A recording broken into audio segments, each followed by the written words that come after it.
This channel does not promote any violent, harmful, or illegal activities. All content provided by this channel is meant for an educational purpose only. আর দুপুরে super prime টাইমে শুরুতেই আমাদের যেদিকে নজর রাখতে হবে, আমরা দেখতে পাচ্ছি একদিকে সীমান্তে সেখানে বাংলাদেশিদের বাংলাদেশে ফিরে যাওয়ার একটা হিড়িক নজরে আসছে। আর তারই মধ্যে এবারে হুঙ্কার দিলেন কেন্দ্রীয় স্বরাষ্ট্রমন্ত্রী অমিত শাহ। তিনি বলছেন বেছে বেছে যারা রয়েছেন বাংলাদেশি তাদের কাউকে রেয়াত করা হবে না। আমি এই বিষয় নিয়ে কথা বলে নেব, রয়েছেন আমাদের সঙ্গে।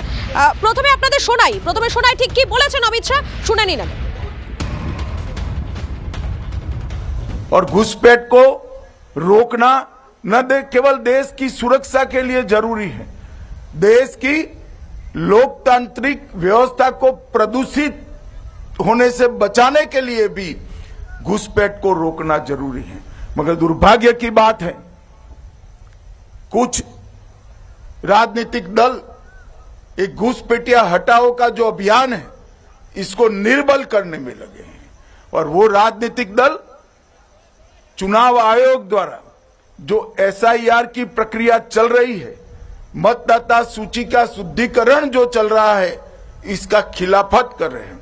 मैं आज इस हीरक जयंती समारोह में बहुत स्पष्ट करना चाहता हूं कि हम इस देश में से एक एक घुसपैठिए को चुन चुन कर बाहर निकालेंगे, ये हमारा प्रण है। इस देश के किसी भी राज्य का मुख्यमंत्री कौन हो, देश का प्रधानमंत्री कौन हो, वो निर्णय केवल और केवल भारत का नागरिक कर सकता है। আপনারা শুনলেন ঠিক কি বলেছেন অমিত শাহ। বিষয় নিয়ে কথা বলে নেব, আমাদের সঙ্গে রয়েছেন আমাদের অ্যাসিস্ট্যান্ট এডিটর তন্ময় প্রামাণিক। তন্ময়, একটা বিষয়, অনুপ্রবেশকারীদের যে কোনোভাবে রেয়াত করা হবে না সেটা আরো একবার স্পষ্ট করে বুঝিয়ে দিলেন অমিত শাহ। দেখো, রাজনৈতিকভাবে এটা খুব ইঙ্গিতপূর্ণ এই কারণে, পশ্চিমবঙ্গের মুখ্যমন্ত্রী তিনি এসআইআর স্টপ করার জন্য যখন জাতীয় নির্বাচন কমিশনারকে চিঠি দিচ্ছেন, ঠিক তার 24 ঘন্টার মধ্যেই তিনি কি বলছেন, যে যে রাজনৈতিক দলের বিরোধিতা করছে আমরা শুনবো না, এখানে এসআইআর হবে এবং নির্দিষ্টভাবে ওই 3D ফর্মুলা যে একদম পুরো ডিরেক্ট ডিপোর্ট এবং ডিলিট করে ফেলা হবে, অর্থাৎ কোনো অনুপ্রবেশকারীকে রাখা না। তুমি দেখলেই বুঝতে পারবে, শিলিগুড়ি যাও, প্রচুর পরিমাণে বাংলাদেশি এবং অন্যান্য দেশের অনুপ্রবেশকারী রয়েছে, তারা ধরা পড়ছে, কেউ পালিয়ে যাচ্ছে।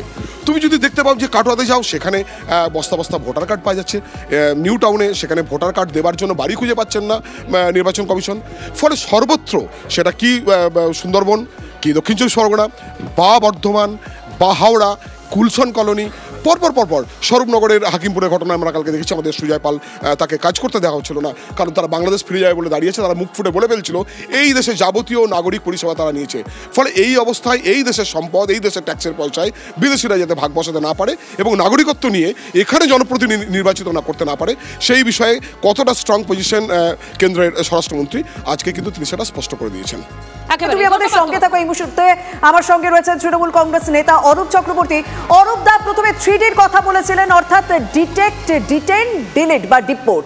এরপর সরাসরি হুঙ্কার দিয়ে বলছেন যে বেছে বেছে অনুপ্রবেশকারীদের তিনি দেশ ছাড়া করবেন, কারণ দেশের সুরক্ষার স্বার্থে তারা বিপজ্জনক এবং অনেকে সেটা চাইছে না। আপনারা কিভাবে বিষয়টাকে ব্যাখ্যা করছেন? কারণ নাম না করে কোথাও মনে হচ্ছে আপনাদেরকেও নিশানা করা হয়েছে। প্রথম কথা, কোনো মন্ত্রী যে তার নিজেকে অপদার্থ বলে সেলফ অ্যাটেস্টেড করতে পারে, অমিত শাহ না থাকলে বোঝা যেত না। আরে অনুপ্রবেশ আটকানোর দায়িত্ব বিএসএফ এর মাথার উপর যে মন্ত্রী বসে রয়েছে তার নাম অমিত শাহ। যদি অনুপ্রবেশ হয়ে থাকে, সবচেয়ে বড় অপদার্থের নাম অমিত শাহ। ও তো সবার আগে নিজেকে নিজে রিজাইন করা উচিত। অনুপ্রবেশ আটকাতে পারে না, অনুপ্রবেশ নিয়ে চেতাং ডায়লগ দিতে গেছে। অনুপ্রবেশ যদি আটকাতে হয়, অনুপ্রবেশকারীকে যদি বিতাড়িত করতে হয়, সবার আগে বিতাড়িত করতে হবে কদিন আগে যে ওর ডেপুটি ছিল, ও স্বরাষ্ট্রমন্ত্রী, ওর উপস্বরাষ্ট্রমন্ত্রী মানে প্রতিমন্ত্রী ছিল নিশীথ প্রামাণিক। কুচবিহারের বাসিন্দা নিশীথ প্রামাণিক, যার আদি বাড়ি বাংলাদেশে, পৈতৃক বাড়ি, যার জন্ম বাংলাদেশে, ও আগে নিজের ডিপার্টমেন্টে, নিজের ক্যাবিনেটে আগে এসআইআরটা করুক।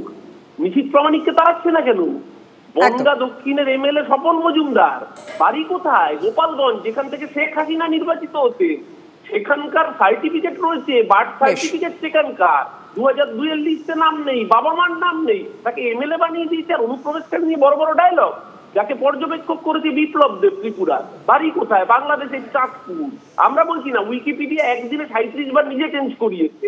বিপ্লব দেব। আগে অনুপ্রবেশকারী তাড়াতে গেলে বিজেপিকে তাড়াতে হবে সবার আগে, আর বাংলার মানুষ ওটাই করবে, 26-এ বিজেপিকে তাড়াবে। অনেক ধন্যবাদ। আমরা কথা বললাম অরূপ চক্রবর্তীর সঙ্গে। আর একটা বিষয় কিন্তু উল্লেখযোগ্য যে বাংলায় নির্বাচন যতটা এগিয়ে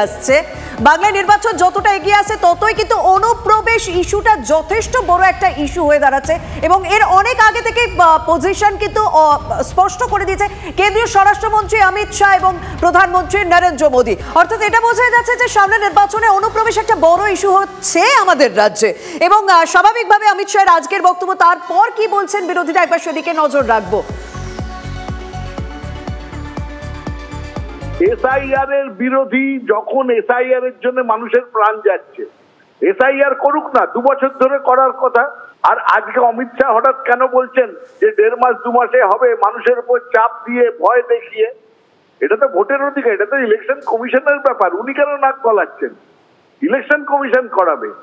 উনিও যতখানি স্টেক হোল্ডার, তৃণমূল কংগ্রেসও ততখানি স্টেক হোল্ডার। রাজনৈতিক দলগুলোর প্রত্যেকের এই ক্ষেত্রে ভূমিকা নির্দিষ্ট। উনি কেন ইলেকশন কমিশনের হয়ে কথা বলছেন? তাই বলে ইলেকশন কমিশনের হয়ে বক্তব্যও রাখবেন? খুব নিন্দনীয়। কোনদিন গৃহমন্ত্রীর সাজে না, শোভা পায় না ইলেকশন কমিশনের হয়ে বক্তব্য রাখা।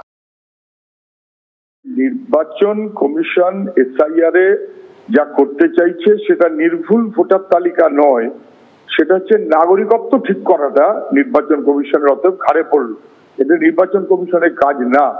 অমিত শাহ দপ্তরের কাজ নাগরিকত্ব নির্ধারণ করা। এই অপরাধ যদি কিছু থেকে থাকে সেই অপরাধ অমিত শাহ, আর নিজের অযোগ্যতাকে ফেলে দিচ্ছে নির্বাচন কমিশনের ঘাড়ে। বলছে ঘুষ পেটিয়া সব চুন চুনছে, তাদের সবাইকে ডিলিট করে ডিপোর্ট করা হবে। শাসক বিজেপি তার যাতে সুবিধে পায় তার মতন করে পশ্চিমবাংলাতেও একই রকম ভাবে যাদের ভোটে জিতেছে শান্তনু ঠাকুররা, এমপি হয়েছে, মন্ত্রী হয়েছে, অথবা তৃণমূলের এমএলএ-রা নেতা হয়েছে, তারা যাদের ভোটে নির্বাচিত হলেন তাদেরকে যদি পচানি ফেলতে হয় তাহলে এই নেতা মন্ত্রীদের প্রথম ঘাট ধাক্কা দিয়ে বার করে দিতে হবে। দেশের নিরাপত্তা দেখার, আভ্যন্তরীণ নিরাপত্তা দেখার কাজ স্বরাষ্ট্রমন্ত্রী। অতএব ইলেকশন কমিশন তার ভোটার লিস্টের কাজ করছে, আর সেই ভোটার লিস্টের কাজ হওয়া মাত্রই যারা বিদেশি নাগরিক তারা পালিয়ে যাচ্ছে, আর এই বিদেশি নাগরিকদের দেশ ছাড়া করার কাজ তো স্বরাষ্ট্র মন্ত্রকের। অতএব সেই স্বরাষ্ট্র মন্ত্রকের যে কাজ, তার জন্যই তো সিএ আইন পাশ করিয়েছে। এতে অন্য কারো কাজের হস্তক্ষেপ নয়, দুটো কাজ পুরো আলাদা। ইলেকশন কমিশনের কাজ আর স্বরাষ্ট্র মন্ত্রকের কাজ সম্পূর্ণ আলাদা, কিন্তু অনুপ্রবেশকারী মুক্ত করার কাজ নিশ্চয়ই এটা স্বরাষ্ট্র মন্ত্রকের। স্বরাষ্ট্রমন্ত্রী অমিত শাহ, যার মন্ত্রকের আন্ডারে বিএসএফ, তাদেরই একটি অনুষ্ঠানে গিয়ে স্বরাষ্ট্রমন্ত্রীর এই বক্তব্য, যেখানে এসআইআর এর বিরোধী যারা করছে রাজনৈতিক দল তাদের নিশানা করছেন। অবশ্যই তৃণমূল এসআইআর এর বিরোধিতা করছে, মুখ্যমন্ত্রী মমতা বন্দ্যোপাধ্যায়ের জন্য পথেও নেমেছেন, আবারও পথে নামবেন। সেই জায়গায় দাঁড়িয়ে দিলীপ ঘোষ, এই দলের প্রাক্তন সাংসদ, রাজ্যের প্রাক্তন সভাপতি, তিনি বলছেন যে বিএসএফই দায়ী অনুপ্রবেশের জন্য।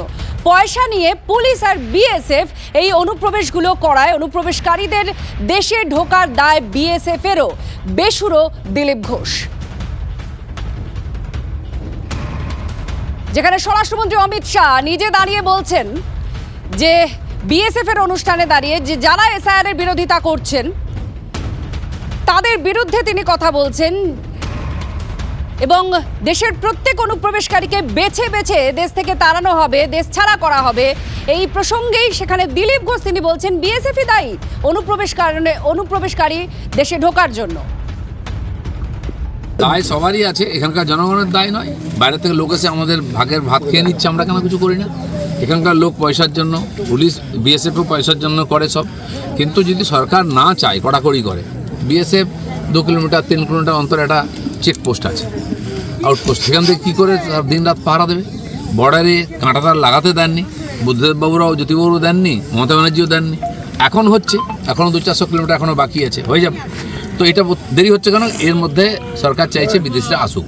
তো সরকার যদি চায় তাহলে কে আটকাতে পারে? এবার আটকাবেই। দিলীপ ঘোষ যখন এই বক্তব্য রাখছেন, তার পাশাপাশি আমরা বিজেপির বক্তব্যের দিকে যদি একটু নজর রাখি, তাদের যা কথা, রাজ্যে অনুপ্রবেশ নিয়ে চড়া সুর তাদের। ২৪ পরগনা, মালদা, মুর্শিদাবাদে তৃণমূল নেতারা জনবিন্যাস পরিবর্তনের চেষ্টা করছেন। পশ্চিমবঙ্গকে পশ্চিম বাংলাদেশ বানানোর চক্রান্ত চলছে, এই তো সুকান্ত মজুমদারের। এটা হিমশৈলের চূড়া মাত্র, আরও অনুপ্রবেশকারী আছে দাবি কেন্দ্রীয় মন্ত্রীর। উত্তর ২৪ পরগনা এবং দক্ষিণ ২৪ পরগনা, তার সাথে মালদা এবং মুর্শিদাবাদ, এই সমস্ত এলাকায় তৃণমূল কংগ্রেসের নেতারা নিজেরা ডেমোগ্রাফি চেঞ্জের কাজে যুক্ত। আমরা এমনি বলি না যে পশ্চিমবঙ্গকে পশ্চিম বাংলাদেশ বানানোর চক্রান্ত তৃণমূল কংগ্রেসের তরফ থেকে হচ্ছে, এবং এটা হচ্ছে তার প্রমাণ আপনারা দেখতে পাচ্ছেন। এই ৩০০ লোক যারা ওই ফকিরগঞ্জ সম্ভবত সেখানে যে বসে আছে, বা বসিরহাট জেলার বর্ডারে, it is the tip of the iceberg. আরও অনেক অনেক অনেক অনুপ্রবেশকারী আছে, কিছু হয়তো পালিয়ে গেছে, কিছু হয়তো ভবিষ্যতে পালাবে। কথা বলবো এই নিয়ে। প্রদীপ্ত আমাদের প্রতিনিধি আমাদের সঙ্গে রয়েছে সরাসরি। প্রদীপ্ত, সুকান্ত মজুমদার যা বক্তব্য রাখছেন তাতে তো তিনি তৃণমূলের দিকে একদম বড় একটা নিশানা করছেন যে জনবিন্যাস বদলে ফেলার চেষ্টা করছে একটা রাজ্যের শাসক দল, এবং তার পাশাপাশি তিনি এটাও বলছেন, আমরা দেখতে পেলাম, আমরা একটু আগে দিলীপ ঘোষের বক্তব্য শুনছিলাম, তিনি তো বিএসএফকে দায়ী করছে অনুপ্রবেশকারীদের, এই অনুপ্রবেশকারীদের ঢোকার জন্য। সব মিলিয়ে বিজেপির তরফ থেকে আর ঠিক কি বক্তব্য সামনে আসছে?